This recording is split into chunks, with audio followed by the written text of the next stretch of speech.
Welcome back to our video.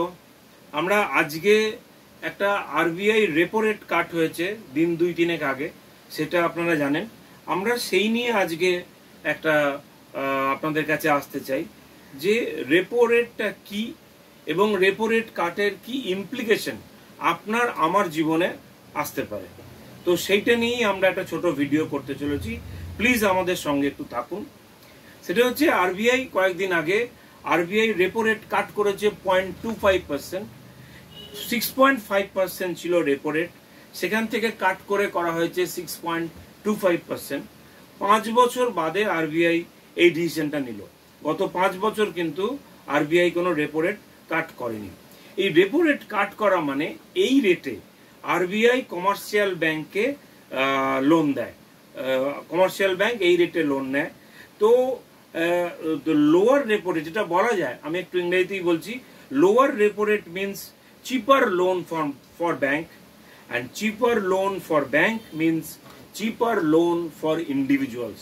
আমার আপনার জন্য housing loan, car loan, consumer loan একটু একটু করে পার্সেন্টেজ কিন্তু কমার কথা। এবার লোন ইন্টারেস্ট রেট কম হলে বাড়ি, গাড়ি, ফ্ল্যাট এই সমস্ত ডিমান্ড জেনারেলি সাধারণত বাড়ে। আপনার এক্সিস্টিং হোম লোনেও কিন্তু আপনি বেনিফিট পেতে পারেন, অবশ্যই যদি ফ্লোটিং রেটে থাকে তবেই আপনি বেনিফিটটা পাবেন আপনার ব্যাংকে যদি অ্যাপ্রোচ করেন। তো দুরকম ভাবে বেনিফিট হতে পারে। এক, আপনার ইএমআইটা অ্যামাউন্ট কমে যাবে।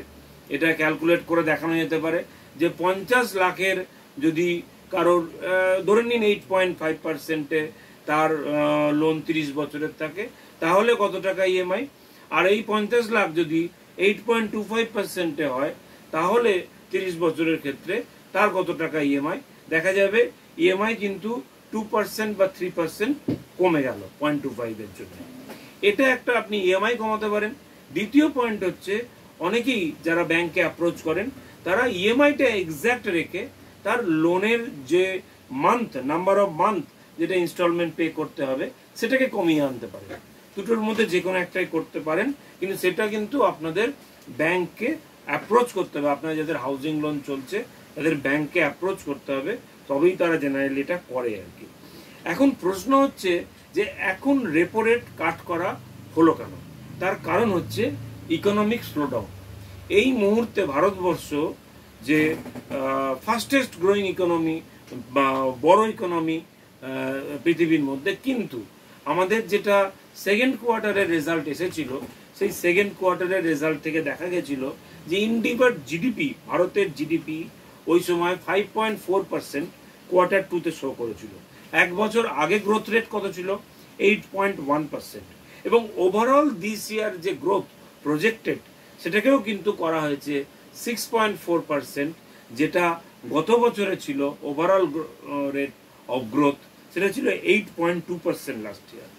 তো এর একটা বড় কারণ ইকোনমিস্টরা ধরে নিচ্ছেন, সেটা হচ্ছে হাউস হোল্ড কনজামশনের কম হয়ে যাচ্ছে।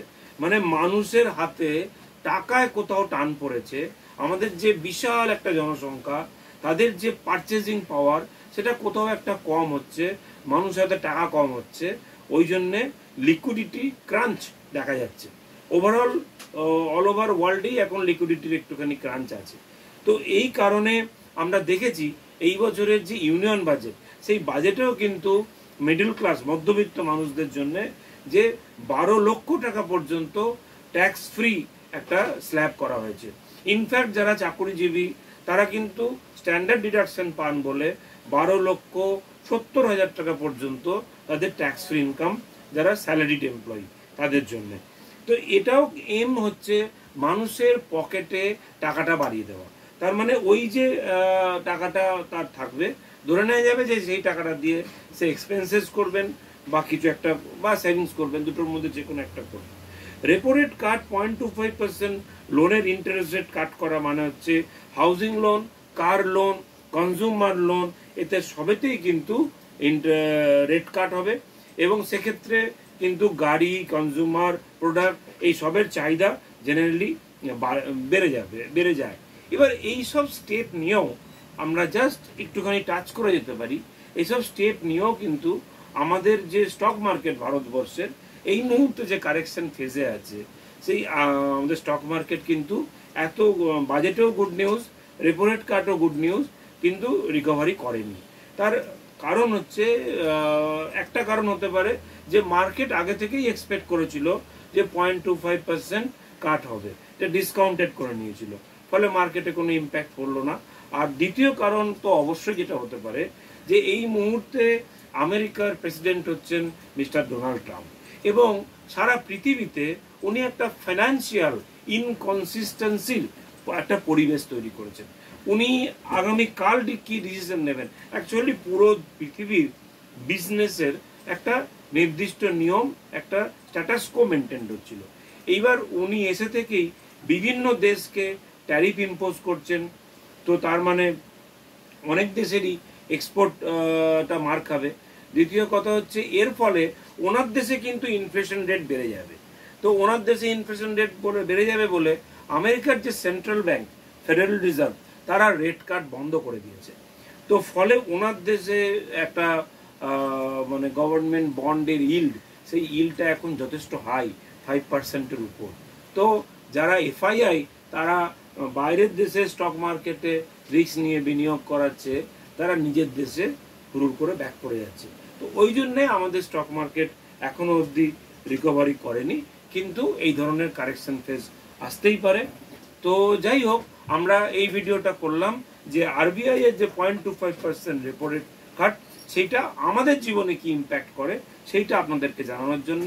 সবাই খুব ভালো থাকবেন, নমস্কার, খুব সুস্থ থাকবেন, take care of yourself, thank you.